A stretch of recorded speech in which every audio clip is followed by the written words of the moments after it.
Кішкентай ханшайымдарға арналған керемет прическа деп айтсақ болады, өрім түрі.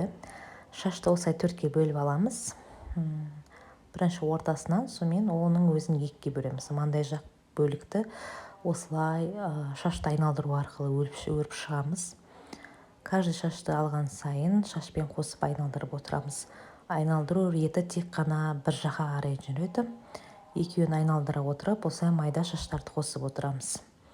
До конца осылай айналдырып болғаннан кейін оны резинкамен бекітеміз. Шаш шашырамас үшін және жұлынбас үшін қолыңызды сулап немесе гель пайдалансаңыз болады.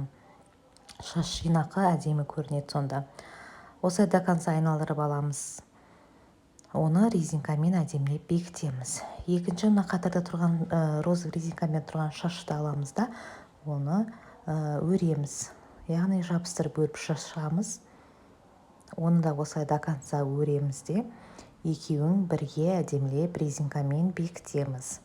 Астына қалған шаштарды босатып, әдемі бантик тақсаңыз да болады, көйлегіне сай.